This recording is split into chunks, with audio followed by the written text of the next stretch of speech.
Manuel Martínez, ¿cómo estás? Bien, Jesús, ¿tú? Muy bien, Manuel. El día de hoy estamos en una fecha especial en el año 22 del mes 2 del día 22.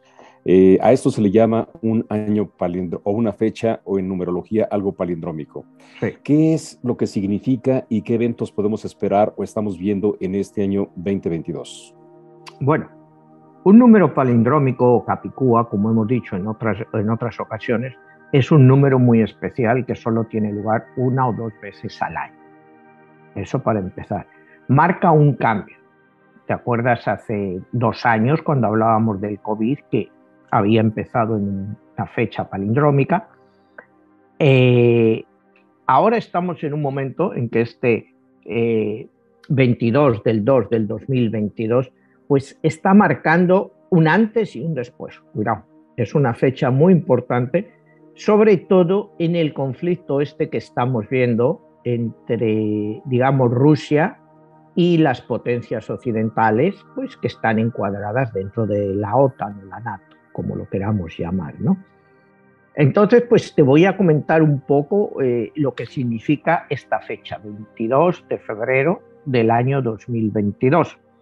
En numerología y también en astrología, pues se considera que estas fechas pues abren un portal que desarrolla ciertas energías y que nos van a afectar a toda la humanidad.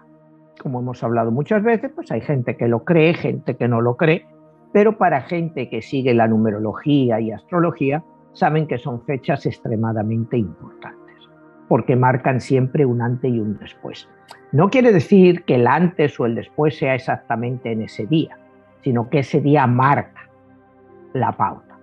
Todo esto puede empezar unos días antes, unas semanas antes, y puede seguir unos días o unos meses después, pero que la fecha es esa, es la que marca el cambio de ritmo.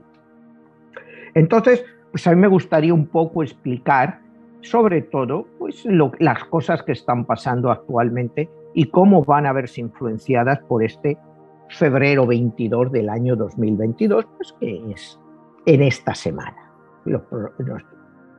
Sí. Emanuel, en este caso estamos viendo una serie de eventos que están pasando a nivel mundial, vemos un sinnúmero de noticias. ¿Qué tanto pudiera haber una relación entre este portal que se abre, la energía que está fluyendo y qué tanto se van a intensificar estos eventos? Bueno, este portal normalmente siempre te marca una oportunidad para solucionar un problema o si no se aprovecha esta oportunidad, que es este portal que se abre, pues las cosas pueden deteriorarse muchísimo. Eso es lo más, lo vimos cuando el COVID, que vimos que era el inicio, hablábamos que precisamente este portal que se abre el 22 de febrero del 2022 puede ser ya quizá definitivamente el fin del COVID, y ya el fin del COVID de la manera más fuerte que lo hemos visto, pues sí que lo va a marcar, porque ya es pues esta última variante del Omicron, pues parece ser que ya pues está controlada dentro de lo que cabe. A la mayoría de las personas que les está afectando, como muchas de ellas ya están vacunadas, pues está siendo un catarro, una cosa bastante pequeña. Entonces pudiéramos decir que este portal ya marca el fin del COVID. O sea, va a seguir habiendo casos del COVID por 1 año, quizá 2 años, no te digo que no, pero ya esa emergencia COVID se va a acabar. Lo cual pues va a ser bueno, pues no solo para la gente, sino también para la economía, en el hecho de que ya la gente empiece a perder pues el miedo, y ya pues una vez que la economía pues se ha abierto, por ejemplo en este país, pues en casi todos los estados, pues los estados ya están prácticamente abiertos, Seguimos con inconveniencias, que si para entrar a un sitio en unos estados necesitas mascarilla, en otros no. En los aviones, cuando viajas para entrar en Estados Unidos, tienes que hacerte otra vez las pruebas o de PCR o de antígenos, que son unas inconveniencias muy grandes y muy costosas. Cuidado, porque son costosas. El negocio que se ha montado en torno a este COVID es brutal. Yo recuerdo cuando estaba en España, como te tienes que hacer un PCR que sea 24 horas antes, te lo tienes que hacer por urgencia. Por supuesto, no te lo puedes hacer en un sitio gratuito. Te tenías que ir a un sitio privado que te cobraban por darte el resultado en el día entre 125 y 150 euros. Y había un montón de gente para hacerlo. O sea, este negocio del COVID se ha convertido en un auténtico negocio para mucha gente. Entonces, ya es hora también de que todas estas historias pues se vayan acabando. Y creo que este portal o esta fecha palindrómica capicúa, que es el 22 de febrero del año 2022, pueda empezar pues a ser ya el principio de todas estas cosas que yo creo que en muchos casos son absolutamente innecesarias. Manuel, ¿qué frecuencia tiene el número 2 y por qué hay quienes consideran que es el principio de un fin y el inicio de otro principio? Bueno, el número 2 siempre se ha caracterizado en numerología por ser la dualidad. Es un número, pues, que el número 2 te refleja la dualidad. Entonces, esa dualidad puede reflejarse de diferentes formas. Como te decía antes, tú sabes que siempre una dualidad es una fuerza de reacción contra acción. A una acción le viene una reacción. Entonces, el número 2 es un número que siempre tiene que manejarse con mucho cuidado. Y si tú te fijas a febrero 2, 2022, hay 1, 2, 3, 4, 5, 6 doses si quitamos el 0. O sea, cuando quitas el 0, todos son doses. O sea, tenemos 8 doses. 8, 2. O sea, que es un número, una situación, pues que se da, no sé cuántas veces se puede dar al cabo de un siglo, pero muy pocas veces que una fecha sean precisamente 1, 2, 3, 4, 5, 6 doses en una fecha. Y todo doses, porque el 0, acuérdate que lo quitamos. Entonces, pues es una situación conflictiva, lógicamente, porque estás poniendo a todos los doses, acción-reacción, dualidad, unos contra otros. Por eso es por lo que estamos viviendo toda esta situación de tensión, pues que ha empezado con Ucrania, en la economía esta situación de inflación que está acabando con mucha gente y que no sabemos dónde nos va a llegar. Entonces, esta fecha de febrero 22 del año 2022, pues es una fecha clave para ver si todos estos problemas que estamos pasando empiezan en cierto modo a curarse o a ser menos complicados. Porque otra posibilidad es que estos dos se estallen y nos lleven a una situación extremadamente conflictiva. A mí me parece que no va a ser así, porque cuando sumo todos los 8, 2, 4, 6, 8, 10, 12, me da un 3. 1 más 2, 3. Entonces eso me hace pensar pues que vamos a encontrar un cierto espacio para la tranquilidad. Y te hablo de tranquilidad como pasaremos ahora a hablar de toda la situación entre Ucrania, Rusia y la OTAN, que es, para mi gusto, este febrero 22 del año 2022 va a marcar el parámetro de lo que va a pasar. Para esta fecha debemos de estar seguros, o sea, ahí estás hablando que va a ser dentro de unos días. Hay bastante gente pues, que no ve el programa en directo, que lo ve luego, pues que a lo mejor lo está viendo hasta el mismo día este programa. Entonces, en la fuerza de estos números hace pues que tanto lo bueno como lo malo, te digo, por esa dualidad, se intensifique. Si tú, digamos, eres una persona que tienes muy buenas intenciones, tus buenas intenciones pues, se van a reflejar, pero el que tenga malas intenciones también se van a reflejar y vas a chocar el uno contra el otro, que es lo que estamos viendo ahora de Ucrania y, y Rusia y la NATO, o sea, porque no hay que olvidar, porque cuidado, vamos a empezar un poco a ver esta fecha en el problema que más tiene preocupado ahora mismo a la gente, que es la situación en Ucrania, Rusia y la NATO. ¿Quién tiene razón y quién no la tiene en este problema? Cuidado, porque vamos a ver, aquí las noticias que recibimos en Europa, pues culpan a los rusos de todo. Y yo creo que hay que empezar a analizar tanto las posiciones de los rusos como las posiciones, digamos, de los aliados de la OTAN y de Ucrania. Vamos a ver, yo, como te digo, lo manejo siempre todo, trato de hacerlo desde un punto de vista neutral. Escucho a unos y escucho a otros. Y entonces vamos a ver qué es lo que hay detrás de todo esto. Vamos a ver, en principio, por qué Rusia está, digamos, llevando un montón de tropas hacia la frontera con Ucrania. Se habla que hay como 100.000 tropas rusas en la frontera con Ucrania. ¿Por qué? ¿Por qué? ¿Cuál es el origen de este problema? Entonces vamos a ver cuál es el origen de este problema. Y vamos a irnos, ¿te acuerdas aquí cuando hace 2 o 3 meses hablábamos de Vladimir Putin? Cuando hicimos su... Él siempre ha dicho que Occidente ha toreado, ha chuleado a Rusia. Y la verdad es que es cierto. Desde la caída de la Unión Soviética en el año 1991, la nueva Federación Rusa que salió de la ruptura de la antigua Unión Soviética, pues ha sido ninguneada por Occidente.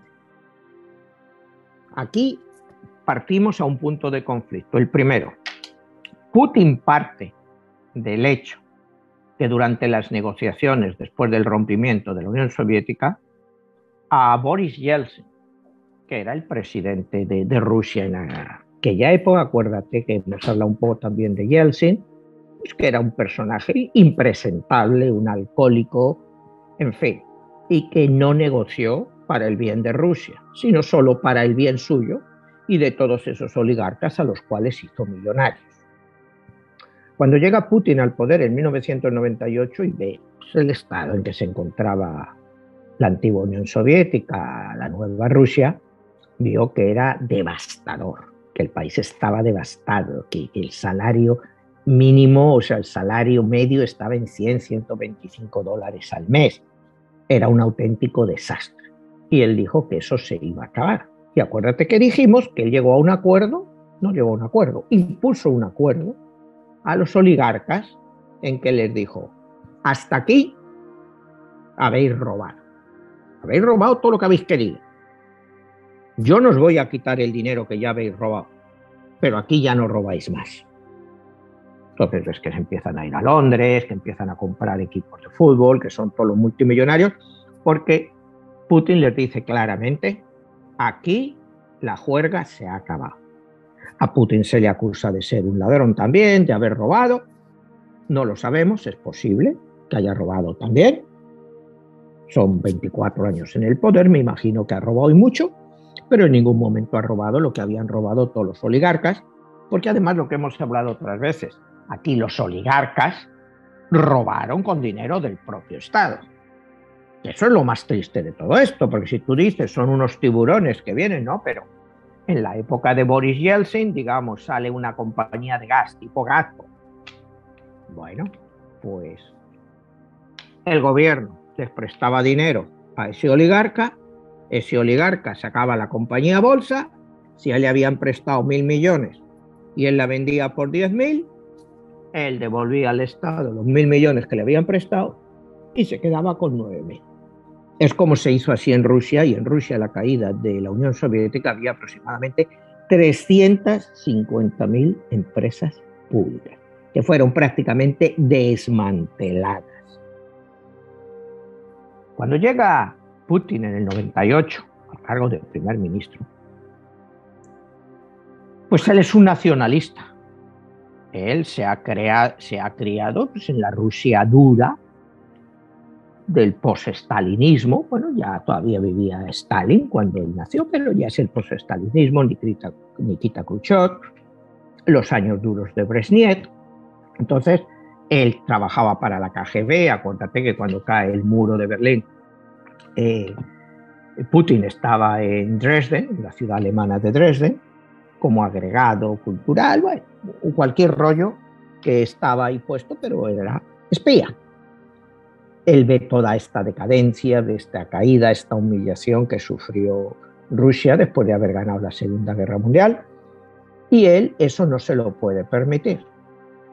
Entonces, como te digo, él llega en el 98 para poner orden. Y a Putin se le puede criticar, como te digo, puedes decir que ha robado, no lo sé, no lo sabemos, seguramente sí ha robado. Pero que él ha reorganizado Rusia, eso no hay duda. Rusia era un país del cual se mangoneaba, se los ninguneaba, y ahora ha dicho, esto se ha acabado, esto se ha acabado. Y poco a poco has visto que lo ha ido haciendo. ¿Que es un dictador? Pues bueno, sí, yo no te digo que no. Él gana las elecciones técnicamente, democráticamente, pero todos sabemos que están manipuladas. Pero ¿en qué país las elecciones no están manipuladas? Todo lo queremos mirar desde el punto de vista occidental, que no somos y tal. Mira, en este país la bronca que ha habido el año pasado en las elecciones. Entonces, pues las elecciones rusas están manipuladas, posiblemente sí, pero que Putin tiene una gran popularidad en Rusia. Eso no hay duda. Que si hubieran sido 100% libres hubiera ganado. Yo me atrevo a decir que sí, pero no con las mayorías que ganan. Pero yo creo que eso es hasta secundario en el tema que nos toca hoy, que es la tensión, la posible guerra. Y esa posible guerra, ¿entre quién sería? Eso es lo que hay que analizar. Que aquí, pues yo oigo las noticias constantemente, yo escucho las noticias aquí de CNN, de Fox, de Estados Unidos, del Internet, escucho las noticias de España, de México, y parece que el malo de la película es Rusia. Y tú sabes que muchas veces en esto no hay ni buenos ni malos. Hay que escuchar a todas las partes. Entonces volvemos al punto que decíamos al principio, cuando se disuelve la Unión Soviética y a Yeltsin se le garantiza que la OTAN, la NATO, no se va a expandir hacia los países del este. La OTAN, Estados Unidos dicen que es mentira, que eso nunca se le dijo, que no hay ningún tratado firmado, lo cual es cierto. Pero a mí también me cuesta mucho creer que no le dijeran que no se iba a expandir. O sea, que iba a dejar todo así y abandonar todo el imperio soviético y que se fuera a permitir que todos entraran en la OTAN para acorralar a Rusia. O sea, y una cosa que creo es que los rusos de estúpidos no tienen nada, y lo han demostrado a lo largo de su historia. Que fue un momento de debilidad, fue un momento de debilidad, pero un momento de debilidad por el que no van a pagar eternamente.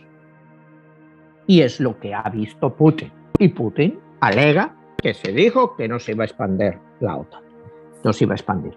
Y la OTAN no ha hecho más que expandirse. Primero fueron Belarus, como es Letonia, Lituania y Estonia, que son frontera con Rusia, que ingresaron en la OTAN.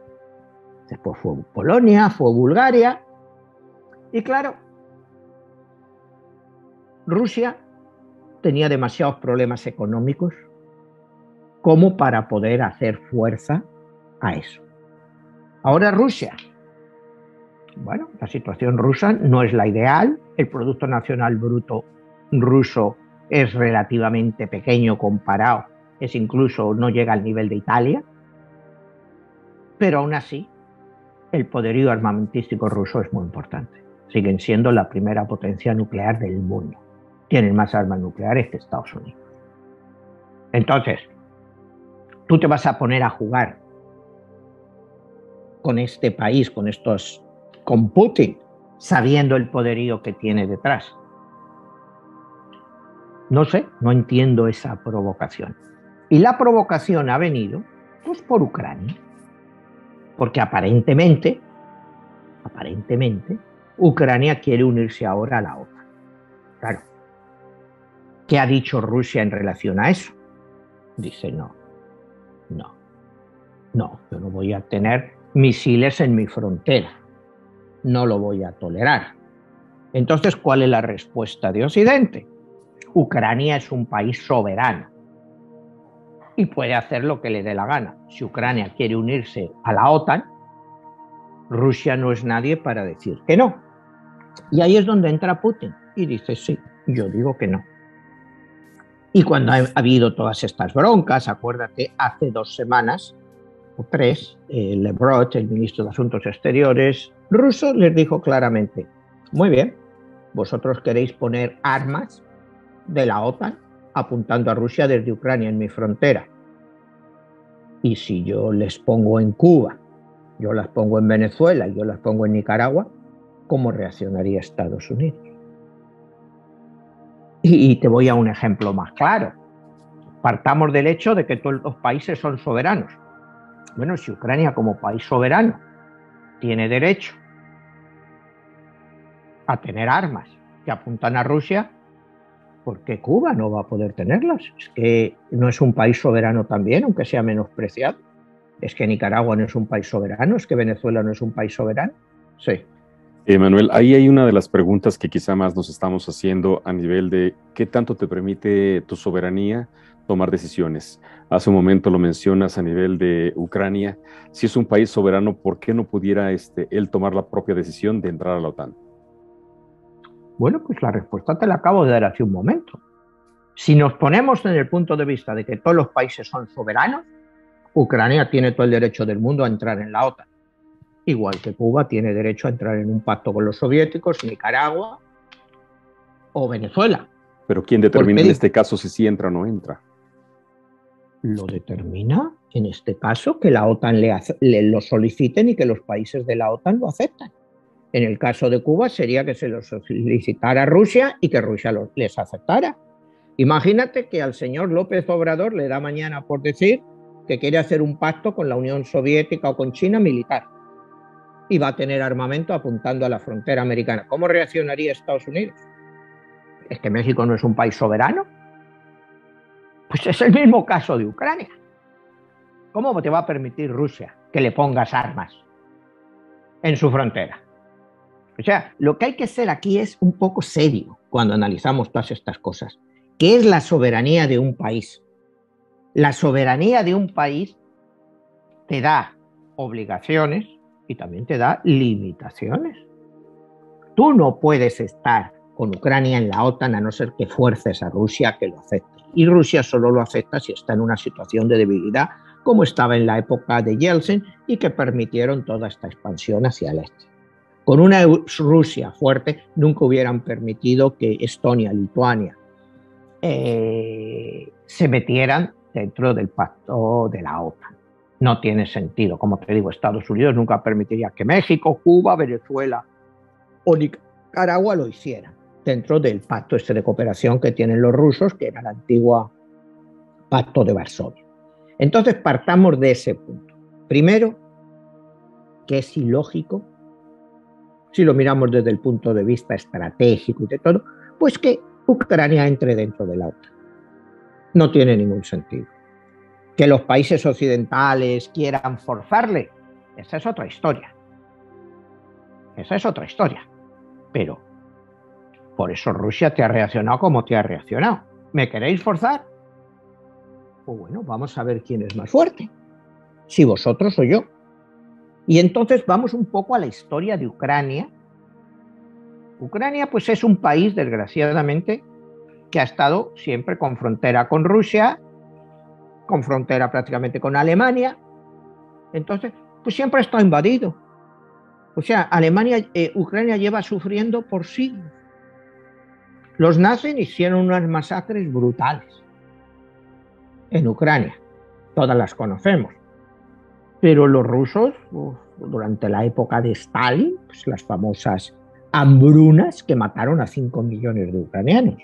Desgraciadamente Ucrania está muy mal situada. está muy mal situada. Porque si no es uno es otro, pero siempre le están dando palos. Entonces, como a Ucrania, cuidado, que Ucrania era prorrusa hasta el año 2014. Y en el año 2014 Occidente provoca un golpe de Estado, conocido como la de la plaza de Maidán, que todavía todos nos acordamos, donde se tiró un gobierno prorruso y se favoreció un gobierno occidental. Entonces tú me vas a decir que un gobierno prorruso de hace 8 años, que fue eliminado para traer un modelo de gobierno más occidental, porque el país sigue siendo Ucrania. Es decir, hay muchas reminiscencias de la antigua Rusia, de la antigua Unión Soviética, es todo. El país no es un país que digamos que se adapta al modo occidental. Mira el presidente ucraniano. El presidente ucraniano, el nuevo presidente, era un actor que hacía el papel de presidente en una serie de televisión ucraniana, y los ucranianos estaban tan altos de los políticos que le eligieron como presidente. Dice, si lo hace también como en las películas, pues verás tú cómo no va a ir. Entonces estamos hablando de la falta de seriedad que hay en todo esto para involucrarse en una guerra. O sea, porque aquí estamos jugando con algo muy serio, es una desestabilización total. El principal perdedor de todo esto, si algo pasa, va a ser Ucrania. Entonces, lo que yo no puedo entender, que unos gobernantes técnicamente libre elegidos quieran llevar a su país al caos. Hay cosas que no puedes hacer. Tú sabes que Ucrania no puede pertenecer a la OTAN. Lo mismo que Cuba tampoco puede pertenecer con un pacto soviético o Chile o México. O sea, eso tú lo sabes. Al presidente de México, López Obrador, aunque un día le diera una locura, nunca iba a ser una locura de decir, ahora vamos a hacer un pacto militar con la Unión Soviética, con Rusia, con China. Nunca lo haría. Nunca lo haría. Porque saben que la reacción de Estados Unidos sería brutal. Pues entonces, ¿por qué Ucrania estamos por aquí hablando? Que si una guerra, que si tal, que si cual. Pues sí, Ucrania nunca va a entrar en la OTAN. Y el problema se había acabado. Lo que pasa es que Rusia no ha hecho solo la exigencia esa. Rusia ha hecho la exigencia de que se retiren todas las tropas de la OTAN de los países que eran del este y que ahora le amenazan a ella. Rusia se siente fuerte para eso y ha dicho, todos los que están en Bulgaria, todos los que están en Polonia, fuera, fuera. Vamos a ir a un statu quo como era en ese momento, de respeto a mis fronteras. Rusia sabe que pidiendo esto, que la OTAN le va a decir que no. Le va a decir que no a sacar los soldados de Bulgaria o de otro sitio, pero sí le pueden decir, bueno, pues ya Ucrania no va a ser parte nunca de la Alianza Atlántica. Ese es el fin que yo veo que está buscando Putin. El que se le den garantías, que haya un tratado, como le han dicho que no había tratado antes, o una negociación para que eso no vuelva a pasar. Y ese es el principal conflicto que hay aquí. ¿Cuáles son los problemas de esto? Imagínate que Rusia, febrero 22 del 2022, o en esa época, te invade Ucrania. ¿Qué va a hacer Occidente? ¿Qué va a hacer la OTAN? Pues va a ayudar a Ucrania. Ya has visto las toneladas y toneladas de armamento que les están mandando. ¿Quién va a perder en todo esto? Pues el único perdedor va a ser Ucrania. Va a ser Ucrania. O sea, tú puedes mandar soldados de la OTAN allí a enfrentarse a los rusos, que lo dudo que se atrevan a hacer eso. Cuidado, yo lo dudo mucho que se atrevan a hacerlo, porque ahí sí que podrían meterse en una escalada muy seria. Una escalada muy seria, y que los rusos, pues bueno, si los provocas, es un país que ha sufrido tanto a lo largo de la historia que les va a importar poco. Les va a importar poco, o sea, poco en el sentido que decir, ellos piensan muchos más van a tener que perder los occidentales que nosotros. Entonces, cuando ves lo que yo te acabo de explicar, ¿por qué no te lo dicen en la televisión? Cuando aquí te hablan todos los analistas, que te digan la verdad. Que sí, yo entiendo, Ucrania es un país soberano, tiene derecho. Pero bueno, si todos los países son soberanos, el mismo derecho puede tener Cuba, el mismo derecho puede tener México, el mismo derecho puede tener Venezuela, el mismo derecho puede tener Nicaragua. Si vamos a ver lo que es la soberanía, pero la soberanía todos sabemos que eso es un cuento, son todo intereses, son todo puro intereses. Que Putin es agresivo y un personaje peligroso, yo creo que a nadie le queda duda. Aquí hicimos la biografía de él, la numerología de él. Es un personaje agresivo. ¿Qué necesidad tienes tú de provocarlo? Emanuel, aquí hay una de las cuestiones que quizá poco se habla, que Ucrania es un país petrolero y que los intereses que hay ahí tienen que ver con el manejo del petróleo y la energía, y si se entra en un conflicto entre que si se va a la guerra o no, qué tanto va a afectar la economía, qué tanto nos va a afectar a nosotros en nuestro bolsillo, todo esto cómo se va a ver reflejado en cada uno de los países, por ejemplo Estados Unidos, México, Latinoamérica. Bueno, mira, sí, Ucrania es un país petrolero, pero bueno, tampoco tan grande. Es un país agrícola. Por mucho tiempo se le ha llamado el granero de Europa, porque la producción de trigo, y eso es por lo que cuando Hitler invade el este, lo primero que invade es Ucrania, porque quiere garantizarse el trigo para Alemania, para su nueva Alemania. Hoy en día, pues, las exportaciones agrícolas de Ucrania, pues son de las más grandes de Europa. Es de lo que vive el país. Ucrania es un país de paso. Por ejemplo, el oleoducto ruso que está llegando a Alemania para la distribución del gas pasa por Ucrania. Si Ucrania cerrara ese gasoducto, automáticamente el gas ruso no llegaría a Europa. Entonces, hay muchas implicaciones. ¿Cómo afectaría esto al mundo? Me estabas preguntando. Bueno, pues lógicamente, si se estalla un conflicto, lo primero que ha dicho Estados Unidos, que le van a poner a Rusia las sanciones económicas más grandes que se han visto nunca en la historia, estilo de las que le pusieron a Irán. Bueno, ¿cómo hará frente Rusia a eso? De entrada tiene unas reservas en dólares que se calculan entre 600 y 700 mil millones de dólares. Hoy en día tienen los rusos.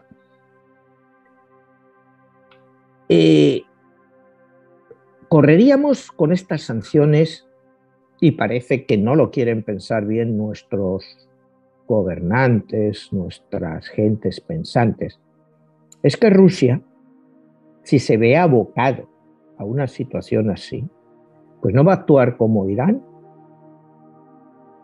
Automáticamente yo creo que Rusia buscaría un nuevo sistema de pagos con China para abandonar el SWIFT. SWIFT es el sistema de pago que existe en Occidente, por lo cual cualquier pago en dólares tiene que ir a través de este sistema, si no, no es aceptado. Ellos podían crear, estoy seguro que ya están estudiando, un sistema de pagos alternativos y que no sea en dólares, con lo cual el perjuicio que le pudiera venir al dólar podría ser muy importante. Estamos hablando de las ramificaciones de eso, que hasta ahora no han tratado, pero yo estoy seguro, incluso, no tienes que ser un genio, para que crearan un sistema basado en el oro. Rusia tiene infinidad de oro. Un sistema de pagos basado en el oro. Acuérdate cuando Occidente acaba con Gaddafi, lo hemos comentado aquí en algún programa, es porque Gaddafi, él no estaba molestando con terrorismo a nadie. Desde que Reagan le bombardeó en el año, no me acuerdo, 85, 86, ¿te acuerdas que le mataron a un hijo? Pues Gaddafi no volvió a dar señas de terrorismo. Sin embargo, creo que es en el año 2012 cuando Gaddafi propone crear un nuevo sistema de pagos para el petróleo y que se haga con una nueva moneda que se va a llamar el dinar de oro. Es decir, que todos los pagos de petróleo en África se hicieran a través de los dinares de oro. ¿Qué pasó? Pues que Occidente dijo, esto es inaceptable. ¿Cómo vamos a permitir eso? Todo el mundo de los petrodólares, porque todo el petróleo del mundo se paga en dólares. ¿Qué quiere decir esto? Que si tú eres europeo, digamos, tú eres francés y quieres comprar petróleo, tienes que cambiar tus euros a dólares para pagar. Es decir, si el mercado mundial de petróleo hoy en día es alrededor de 100 millones de barriles diarios, 100 millones de barriles diarios a $90, que está más o menos hoy el petróleo, pues estás hablando de 9.000 millones de dólares diarios. Si tú lo multiplicas por 365 días que hay al año, estás hablando de casi 3 billones, 3 trillones de dólares que se mueven al año. Imagínate si tú al dólar le quitas, no ya los 3, le quitas 1,5, que la mitad de los países deciden no pagar en dólares. ¿Dónde se iría el dólar? O sea, todo el comercio mundial, muchas cosas se hacen en dólares. Tú tienes que cambiar tu moneda a dólares para hacer los pagos en dólares y que estos pasen por un SWIFT en Nueva York, en la Reserva Federal. Entonces estamos hablando de las repercusiones que pudiera traer esta solución rusa, que yo no te estoy descubriendo nada nuevo, que te digo, igual que se lo inventó Gaddafi, pues yo estoy seguro que los rusos y los chinos están buscando un sistema para hacer frente al dólar en un sistema, en un caso de una situación dramática. ¿Qué podría pasar con eso? Pues que todas las economías basadas en el dólar sufrirían una barbaridad. Entre ellos, el país más afectado, lógicamente, sería Estados Unidos.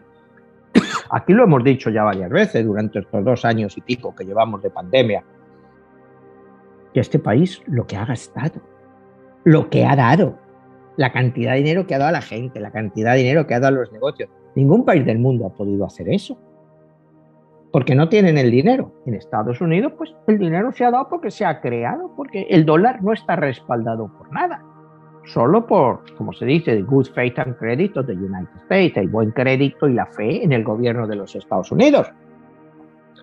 Si esa fe se pierde, ¿qué es lo que vale el dólar? Y creo que este conflicto, esta fecha, febrero 22 de 2022, es un pivote para ver hacia dónde vamos. Puede ser una fecha ya de desafío a Estados Unidos. Acuérdate que el mundo está viendo en Estados Unidos un país débil, con Joe Biden. O sea, ven cierta debilidad en Estados Unidos. Ven que él no tiene el apoyo ni de su propio partido. Entonces lo ven una situación donde se pueden tomar medidas. Entonces, lo que te quiero decir, cuando hablamos de estas medidas que se dicen como no se han visto nunca, el número 2 es dual. A una acción viene una reacción. Y no sabemos cuál pudiera ser la reacción. Y te digo, una reacción podría ser eso, crear un sistema, otra vez basado en el oro. Y que todo tuviera que ser pagado en oro, pero en oro de verdad. O sea, lo que te estoy diciendo, créeme, no es una cosa... provocaría una subida brutal en el precio del oro. Acuérdate que ya durante la gran recesión americana, creo que fue en el año 1932, cuando Roosevelt confiscó todo el oro de los americanos. Lo confiscó. O sea, no te lo robó.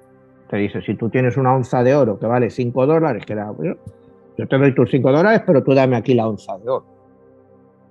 Se hizo con todas las reservas de oro para proteger el dólar. Si Rusia te viniera con... Rusia tiene muchísimo oro, todos lo sabemos, que es de las mayores reservas del mundo después de Sudáfrica, quizás Rusia sea el país que más oro tenga. Pues acuérdate de la extensión de Rusia. 15 millones de kilómetros cuadrados. O sea, es una extensión muy grande. Y yo estoy seguro que hay un montón de minas por ahí por Siberia que todavía ni siquiera han descubierto o están sin explotar. Si el oro tuviera ese valor tan brutal, estoy seguro que empezarían a salir nuevas minas. Porque se gastarían. Ya la extracción, aunque fuera más cara, pero podría ser rentable. Ahora mismo, pues yo me imagino que en esas zonas de Siberia, pues no es rentable lo que debe de haber debajo de las nieves. Debe de haber minas y debe de haber de todo, pero que no se ha desarrollado. Pero para no salirnos del tema, hablando de lo de Ucrania y hablando de lo de Rusia, ¿qué podría pasar? Y que hay una posibilidad, si no se llega a un acuerdo, que yo creo que de una forma u otra, pasando esta fecha 22, febrero 22, se va a llegar a un acuerdo. De una forma u otra, le van a decir que Ucrania no va a entrar, en fin, algo se va a llegar. Si no se llegara, yo no veo un enfrentamiento de los rusos contra las tropas de la OTAN. Yo no creo que sean tan locos. Porque la OTAN estaría protegiendo a un país que no es ni de la OTAN. Ya le están mandando dinero, un montón de armas, le están mandando, como decían, toneladas, que eventualmente Ucrania tendrá que pagar. Eso no se lo van a regalar.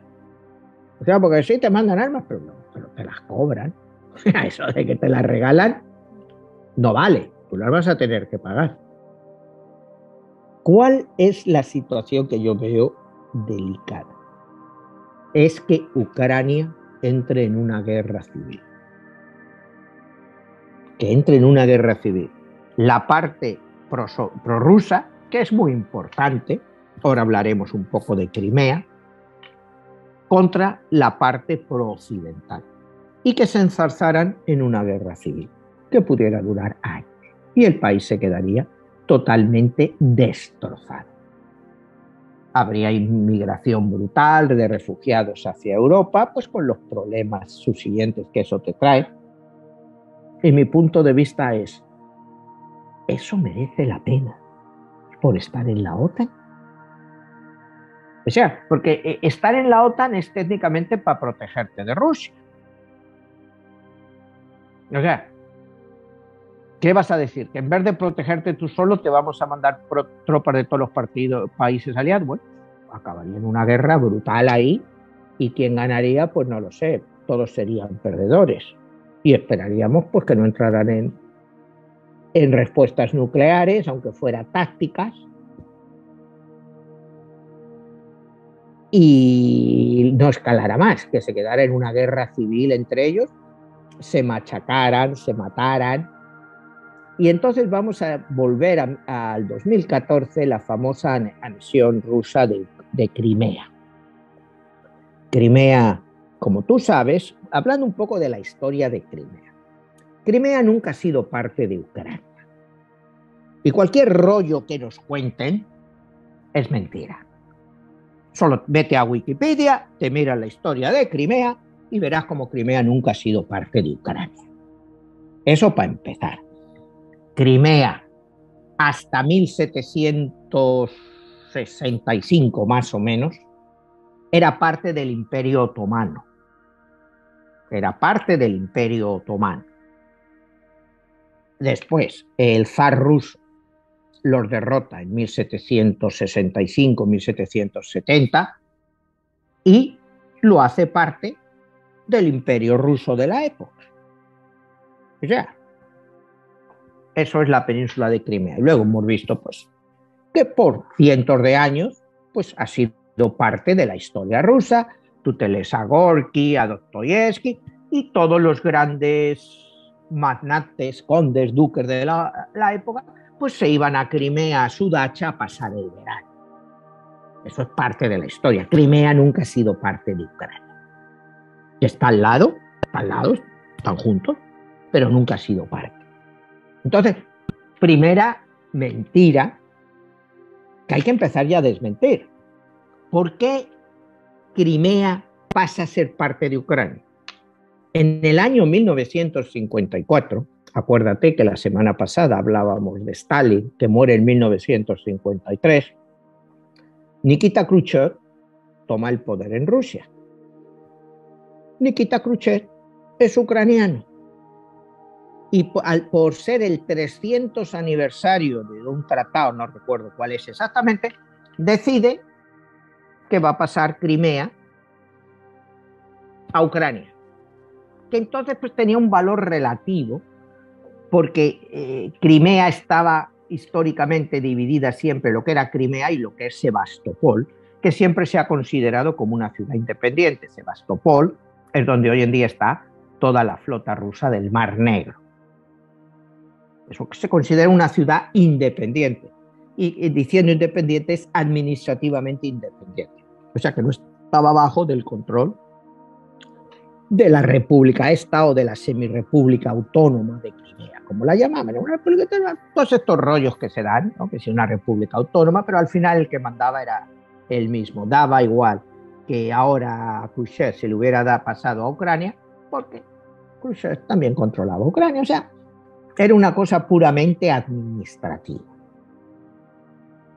En el año 2014, primera advertencia de Putin, tomó Crimea. ¿Por qué? Pues porque, como te decía hace un momento, la flota rusa del Mar Negro está ahí. O sea, no te va a permitir que esté en manos de otra gente. Y la toma. Vinieron muchas sanciones, muchas historias, pero hay que ser serio. Crimea nunca fue parte de Ucrania, nunca lo ha sido. Primero fueron como te decía, el Imperio Otomano, y luego llegaron el Imperio Ruso, ahí estaban todos los tártaros, llega Stalin y como no se habían portado con él bien durante la Guerra Civil Rusa del 17 al 21, los manda al Asia Central a que la pueblen y masacra a un montón de ellos. O sea, el padrecito Stalin, como hablábamos el otro día, pues era así. Pero hay que ser serios. Crimea nunca ha sido parte de Ucrania. Y Occidente vio, porque eso no era para una guerra. Como te digo, muchas sanciones que sí le hicieron daño a Rusia, pero las superó. Ahora vamos a Ucrania. Como te decía, Ucrania ha tenido siempre unos lazos muy grandes con Rusia y con la Unión Soviética. Siempre los ha tenido. Todo lo que es la parte sur de Ucrania, lo que está pues en la zona de Crimea y esas provincias, son todos prorrusos. Y vamos a ser todavía más serios. Cuando Rusia se anexiona Crimea, hay un referéndum y el 80% de la población vota por ser parte de Rusia. Me dirás, ¿estaba manipulado? Sí, posiblemente, pero el 80% de la población de ahí es de origen ruso. O sea que por muy manipulado que esté, tiene su cierto sello de veracidad. Lo que trato aquí de hacer, Jesús, te digo, ni soy prorruso, ni soy pro-OTAN, ni soy pro nada, es de ver un poco los hechos. ¿Cuáles son los hechos verdaderos? Y si esta situación de Ucrania tiene sentido para llevar a una guerra. Y la respuesta clara es que no lo tiene, que no tiene sentido, que es una locura lo que nos están haciendo vivir. O sea, yo no sé, hay mucha gente por ahí que te está diciendo que todo son esto maniobras de distracción para ahora ponernos ahí con miedo de que Ucrania, de que haya una guerra. Y ya si te pones más serio y más cínico, ¿a quién le importa Ucrania? Tú dime a quién le importa Ucrania. Tú preguntas en Estados Unidos dónde está Ucrania y nadie tiene ni idea. Las únicas ucranianas que ves en estos shows que se van buscando novias al extranjero y cosas de esas, que siempre cae alguna ucraniana de estas por aquí. O sea, pero la gente no sabe, el americano normal no sabe dónde está Ucrania, ni el europeo, cuidado. Y no te quiero decir el mexicano o el latinoamericano. O sea, no saben lo que es Ucrania, no saben lo que era Crimea. Y de repente todo era Crimea, después han pasado unos años, ahora todo es Ucrania. Entonces, acuérdate que aquí nos metimos en una guerra por Afganistán por 20 años y aquí la gente no sabía dónde estaba Afganistán. Es más, todavía ni lo sabe, a pesar de que lo han visto. Todo el mundo se dio cuenta de lo estúpido que fue esa guerra y lo innecesaria y el costo humano que trajo consigo y monetario. Pero el que más sufrió pues fue Afganistán, que se quedó ahí devastado. ¿Qué le va a pasar a Ucrania? Pues al final lo mismo, porque te digo, se pueden pelear, pero al final se cansan de que les maten gente, de que gastar dinero. Y cuando la gente empieza a preguntarse, bueno, ¿y por qué todo esto? ¿Por qué todo esto? Si Ucrania ha sido siempre amigo de los rusos, si han tenido frontera y siempre han tenido una gran relación. Cuando te vas por las partes de la frontera ucraniana, una gran parte, como te decía antes, no solo en el sur, sino en muchas otras partes, es parte o sea, el 95% de las personas en esas zonas hablan ruso. Entonces, pues, es una situación que yo te diría, a la gente hay que decirle la verdad y llegar a un acuerdo, que no lleguemos a esta solución. Y cuando miras la historia, ha habido un artículo muy bueno en el European Council of Foreign Relations, en esa revista, que es parecida a la que hay aquí de Foreign Relations americana, ¿no? Y el artículo se llama Putin sabe lo que quiere en Europa del Este y nosotros no sabemos si Helsinki o Yalta. Te voy a explicar un poco lo que quiere decir con esto. Putin sabe lo que quiere, eso está claro. Si no, no estaría actuando así.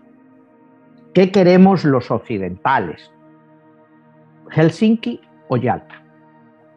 Cuando hablábamos del padrecito Stalin la semana pasada, ¿qué fue Yalta? Pues Yalta es la conferencia que se celebra en el año 1945 en Yalta, que Yalta precisamente está en Crimea, en la cual se reúnen, es la última reunión de Roosevelt antes de morir, Churchill y Stalin. Y ahí se divide en Europa. Europa del Este para Rusia y el resto, bueno, para las potencias occidentales. Helsinki, ¿qué es Helsinki? La famosa conferencia del año 1975 que se celebró en Helsinki, en la cual pues volvemos a hablar de todo esto, de que se iba a buscar un mundo más democrático, soberanía de los países, en fin, todas estas cosas que aquí hablamos continuamente, ¿no? De la soberanía. Y está claro lo que acabamos de decir, que eso de la soberanía, pues es un mito.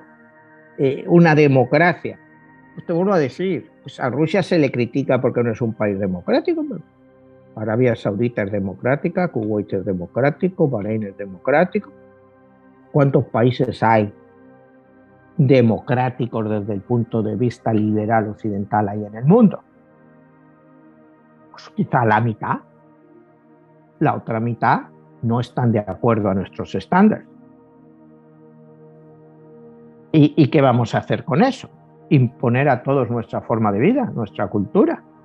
Tú a unos musulmanes no les vas a hacer creer que el sistema occidental de gobierno es mejor que el que tienen ellos, porque es lo que han nacido. O sea, aquí hemos hablado bastantes veces de Afganistán. Mira lo que han tardado los talibanes en tomar el poder. O sea, han estado fuera 20 años, bueno, por ahí escondidos por las montañas, tal y cual. Pero como dicen ellos, nosotros tenemos todo tiempo del mundo, los occidentales no, porque todo esto les cuesta dinero. Y llega un momento que hay en Afganistán. No hay nada. Opio, es lo único que hay, es de lo que viven, de opio. Lo demás, pues no tienen nada. Entonces, un caso muy curioso es que ahora el presidente Biden acaba de congelar esta semana las reservas en dólares de Afganistán. Están en Estados Unidos. Y otra vez hablamos de soberanía de los países. ¿Cómo puede Estados Unidos congelar el dinero de un país soberano? Ya se lo hizo a Irán, se lo hace a todo. Y dice que lo va a dar para víctimas del 11 de septiembre, para los casos que tienen pendientes. ¿Tú cómo puedes hacer eso con el dinero? O sea, ¿somos soberanos todos o no somos nadie? ¿Por qué ahora Afganistán no es un país soberano? ¿Por qué le tienes que congelar su dinero? Pues, o sea, es que eso de ser policías del mundo, pues ya empieza a no tener sentido. Imagínate que te digo, pues, que a Rusia, que le congelan lo que tenga en Estados Unidos. pues vas a una guerra mundial, pero mundial de bombazos atómicos por todas partes, porque te están robando tu dinero que tienes ahí guardado.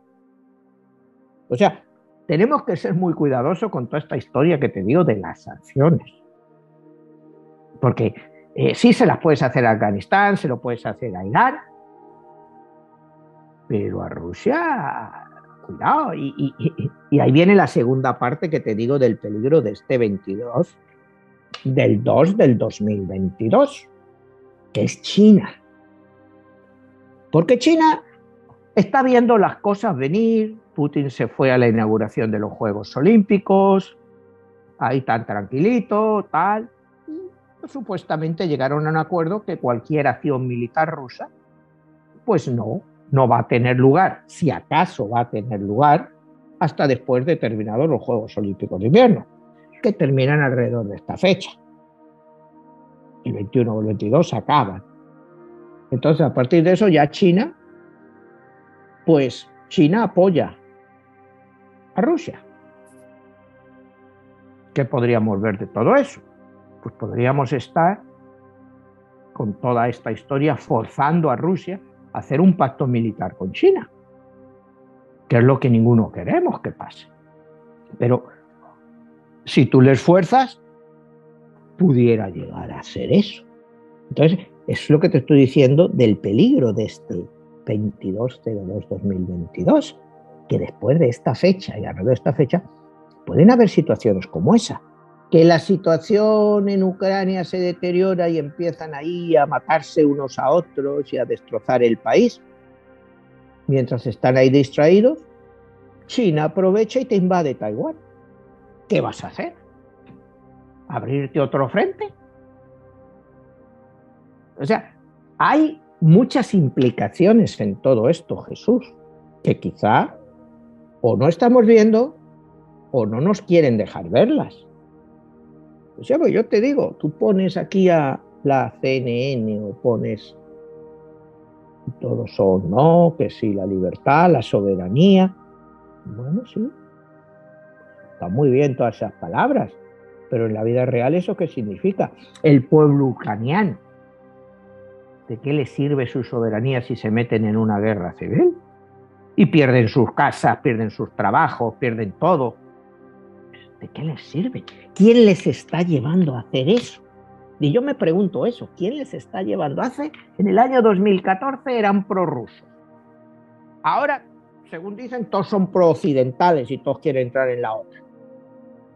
¿Cómo te cambia la mentalidad de la gente en tan poco tiempo? A un tipo de 50 años, que 8 años después, que era prorruso y ahora te dice que es pro-occidental. Eso es muy difícil, Jesús. O sea, tú ves cómo evolucionamos las personas. Hay cosas que, para mi gusto, no tienen sentido y que hay algo detrás de todo esto, pues que no nos están diciendo y no sabemos lo que es. Pero que la gente, tú hablas con europeos y la gente tiene miedo. Pues tú les sueles hablar y la gente pues manifiesta, y oye, a ver la que se va a montar por ahí. Aquí en este país, pues el miedo pues te lo ponen aquí, como te digo, mira, ahora están diciendo que dice Estados Unidos que Rusia puede atacar Ucrania sin prácticamente ningún aviso. Y sí, claro que es cierto. Pero ¿qué sabemos si todo esto que nos están contando es verdad? Rusia, por otra parte, dice que está dispuesta a hablar, pero que tienen que tener en cuenta lo que ellos han pedido. Entonces, lo que aquí te digo, aquí todos tienen razón y ninguno tiene razón. En una situación muy preocupante. Y te digo, y la opinión pública occidental nos están llevando del lado, otra vez, que los rusos son los malos. Cuando hemos visto, pues que sí, que Putin, como hemos dicho, pues no es un angelito. Pues nadie le va a defender a Putin que sea un angelito. Pero que tiene una cierta reclamación justa también. Hay que ver también eso. Que lo que está pidiendo tampoco es tan exagerado decir, oye, yo no quiero misiles en mi frontera que me llegan a Moscú en 2 minutos. Como te digo, Si a tu presidente López Obrador se le va la chola y dice, pues yo mañana hago aquí uno, y están a tiro de Washington, tiro de todo, ¿cómo reaccionaría Estados Unidos? Y México es un país soberano, Cuba es un país soberano, entonces todo esto de la soberanía pues tiene un límite. Manuel, ya perfilándonos al final del programa, en esta fecha donde tenemos predominantemente el número 2, la dualidad, ¿qué tanto eso se puede llevar a la vida personal? Quien quiera sacar su propia numerología en estas fechas, o en esta fecha en especial, ¿se puede revertir en la dualidad? Mira, revertir, Jesús, cada persona es como es. Tú lo que puedes ver es cómo estás aspectado. O sea, no sé si me entiendes, el día 22 del 2 del 2022 es un número 3. Las personas que este año sean un número 3 están muy bien aspectados ese día para hacer algún cambio, pero te digo, en numerología como en nuestra vida, el cambio no se hace en un día. Como te he dicho, este número, todo el rollo de Ucrania y todos estos problemas, no se arreglan en un día. Hay una fecha que marca una pauta. En este caso es un número 3, viniendo de 12, que es otra vez tiene otro 2. Pues personas que nos estén viendo saben que en numerología van del 1 al 9. El número 3 es aproximadamente 11% de la población mundial. Pues 11% de las personas que nos estén viendo van a ser un número 3 ese día. Bueno, pues es un buen día, yo te diría, para la reflexión, para analizar tu vida. ¿Qué es lo que quieres hacer a partir de ahora? Quizá tomar una decisión, pero la mayoría de la gente se le va a olvidar ese día. Vamos a hacer, o sea, un día. Por eso te digo, las fechas estas son tan importantes porque la gente les pone muy poca atención. Y luego cuando miras atrás es cuando te das cuenta de que alrededor de esa fecha es cuando ha sucedido algo. Como cuando hablábamos hace 2 años y pico del COVID, que dijimos que era febrero 21 del 2021. O sea, esta es una fecha que marca algo. Y fue prácticamente pues, el inicio del COVID. No, en ese momento no sabíamos lo que era, pero ¿te acuerdas cuando hablábamos de aquí viene algo? Como dijimos, viene algo y vino el COVID. O sea, empezó a hacerse popular al principio, porque al principio, pues, acuérdate que se tomó a cachondeo por la mayoría de los gobiernos occidentales, que esto no era más que una gripe. Y se tomaron a cachondeo todo el resto de la pandemia. Que si hoy te ponen la máscara, mañana te la quitas, hoy te pones esto, mañana no. O sea, ha sido una manipulación de la población tan grande, como hemos hablado aquí otras veces. Un problema sanitario, pues lo convirtieron en un problema económico de una magnitud brutal. Entonces, el COVID, la posible guerra en Ucrania, si nuestros gobernantes democráticamente elegidos han sido incapaces de controlar el COVID de una manera más o menos seria, ¿tú te imaginas con centenares de miles de muertos lo que van a hacer esta gente? ¿Cómo los van a atender? ¿Cómo van a atender a esos refugiados? O sea, le van a dejar a Ucrania ahí todo el paquete.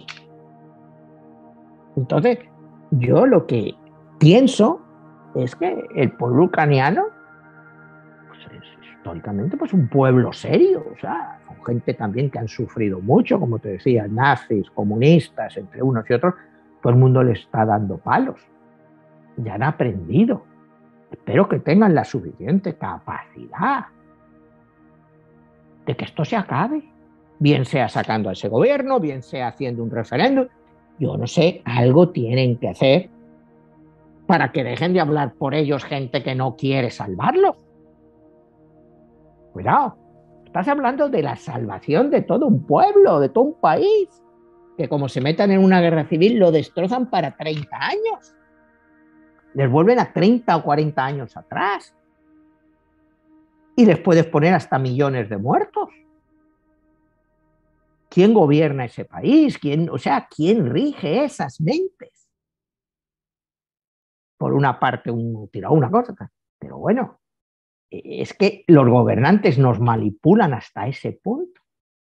Y la verdad es que sí, porque yo no entiendo ucraniano, ¿no? Pero ruso. Pero yo estoy seguro que si tú pones la televisión ucraniana o rusa, en la televisión rusa vas a estar escuchando una serie de historias y en la ucraniana otra. Y la gente se lía. Aquí todo es mucho más uniforme. Tenemos que defender al mundo libre. Ese es el discurso que aquí damos. Tenemos que defender el mundo libre. Bueno, ¿a qué costo vamos a defender ese supuestamente mundo libre del que hablamos? No sé si me entiendes. ¿Qué es mejor? ¿Quedarse Ucrania tal y como está ahora? Tal y como está ahora, que han progresado, o meterse en un conflicto. O sea, meterse en un conflicto, ¿y qué van a conseguir de ese conflicto? Es que de ninguna forma van a conseguir nada. Es que el nivel de vida de Ucrania no va a aumentar porque sean parte de la OTAN. Eso no quiere decir que la gente vaya a vivir mejor. Les venden la idea de que están más seguros y de que ya no tienen miedo de la Unión Soviética. Pero si Rusia quisiera invadir, el primer país que iban a entrar es Ucrania, fuera miembro de la OTAN o no. Si nos vamos a una guerra en toda escala, lo primero que cae es Ucrania, después te cae Polonia, después te va cayendo Bulgaria, te va cayendo todo, como pasó en la Segunda Guerra Mundial, hasta que te vuelvan a entrar los rusos en Berlín. Y los alemanes se dan cuenta de eso, cuidado, que los alemanes son los que más se oponen a todo esto, ¿eh? El nuevo canciller Scholz, que está visitando ahí, porque sabe lo que puede venir, porque ellos ya han experimentado a los rusos. Y los rusos es un país muy duro, que ha sufrido mucho, y un país muy nacionalista y muy patriotero. Lo han demostrado al cargo de toda su historia, que van a luchar hasta el último palmo de tierra. Y lo que les quiten, como decíamos el otro día con el padrecito Stalin, lo van a quemar. No van a dejar nada para nadie. Entonces, ¿qué quieren? ¿Que se metan en Ucrania unos por un lado, otros por otro y arrasen todo el país? Yo lo único que quiero hacer es una llamada a la conciencia y una llamada a estudiar la historia y a ver las cosas un poco como son. Que digamos, poniéndonos que los dos tienen razón. Pero cuando hay dos personas que tienen razón, pues tienen que encontrar un término medio donde se puede llegar. O sea, lo que está claro es que Rusia no puede permitir que Ucrania entre en la OTAN, por los ejemplos que acabamos de dar aquí. Entonces, hay que encontrar un punto medio. Eso es lo único que yo abogo. Las personas que vean este programa, pues quiero que piensen. Yo estoy seguro pues, que habrá personas pues, que estén de acuerdo conmigo y en otras me lloverán las críticas, ¿no? Como diciendo que estoy apoyando a Putin, y yo no estoy apoyando a Putin en ningún momento. Yo a Putin le veo una persona peligrosa, pero muy inteligente. Cuando hablábamos el otro día de Stalin, oye, Stalin fue una persona muy inteligente. O sea, que con una persona inteligente, pues eventualmente tú puedes dialogar. Hitler dialogó con Stalin para hacer el pacto Ribbentrop-Molotov. O sea, una persona inteligente te va a negociar, porque Putin no quiere una guerra, porque la economía rusa no está para guerras. La economía rusa está para levantarse y ser cada día más fuerte, pero no puede afrontar una guerra. Que los países de la OTAN tienen mucha más disponibilidad económica para afrontar esa guerra, está claro. Pero hoy en día una guerra ya no es solo cuestión de dinero, y se ha demostrado en Afganistán, se ha demostrado en Irak, que da igual el dinero que pongas. Al final, eso no quiere decir que vayas a ganar la guerra. Entonces aquí estamos en la misma situación. Lo que pasa es que esto por primera vez, después de la guerra de los Balcanes, de los 90, está afectando a Europa directamente. Y yo pongo como ejemplo otra vez, ahora que lo acabamos de mencionar, la guerra de los Balcanes. ¿Cómo quedó la antigua Yugoslavia? Unos odios, unas cosas que ya nunca se van a... Campos de concentración. ¿Queremos ver lo mismo en Ucrania o preferimos sentarnos a dialogar y que las dos partes se entiendan? Y que acepten que tiene que haber un acuerdo, que no es tan difícil, o sea, que no es tan difícil entender la posición rusa, y los ucranianos tampoco. O sea, yo no puedo creer que los ucranianos quieran entrar en la OTAN. Sinceramente, me cuesta creer que dicen que están a favor, cuando tú ves otras partes de Ucrania que hace 8 años el 80% dijeron que se querían ir a Rusia, en Crimea. Entonces, ¿quién miente en todo esto? ¿Quién miente? Las encuestas, ¿qué encuestas? ¿Quién hace esas encuestas? Mira, acaba de haber elecciones autonómicas en España. Y si ves las encuestas que sacaba el gobierno de los socialistas a lo que ha sido la realidad al final, pues es para reírte de las encuestas. Y esa manipulación tan brutal que te hace el poder de las encuestas. Porque entrevistan a amiguetes, y luego te sacan los resultados que les da la gana para influenciar a la población. ¿Qué se consigue con unas encuestas manipuladas? Bueno, gente que va a votar a lo mejor a un partido de la oposición dice, si vamos a perder igual, ¿para qué voy a votar? O sea, eso es lo que está detrás de estas manipulaciones, Jesús, que parece que no queremos ver. Y, por ejemplo, en este país, cuando tú ves las encuestas, si te las hace una fundación o del lado demócrata, ¡buah!, los demócratas ganan. Te lo hacen los republicanos, ganan los republicanos. Ya no te quiero decir en México, ¿no? Los famosos referéndums que se están haciendo ahora. Pues tú haces un referéndum y te va a salir el 80% a favor de lo que diga el señor presidente. Pues en España, en estas elecciones, pues ha sido igual. Estas que han pasado, te iban a ganar los socialistas no sé con cuánto, y al final pues no han ganado. Han perdido un montón. Entonces, manipulas a la gente con esas encuestas y hay que tener mucho cuidado con esas encuestas. Pues muy bien, Manuel, hemos llegado al final del programa y pues muy interesante esta reflexión de esta numerología que tenemos en esta fecha especial, en este mes y en este año, y que curiosamente coinciden con todos estos eventos internacionales y que bueno, pues estamos a la expectativa de qué va a pasar. Y bueno, pues ¿dónde pueden conseguir tus libros, 22, La Guerra de los Dioses y las demás publicaciones? Pues como hemos dicho muchas veces, todo lo pueden conseguir en Amazon, tanto en libro físico como en ebook o como en audiolibro, tanto en inglés como en español. Todas las publicaciones las pueden conseguir. Y todos bien, estos programas los pueden escuchar en Spotify. Perfecto, también se pueden conseguir en audiolibros, ¿verdad? Sí.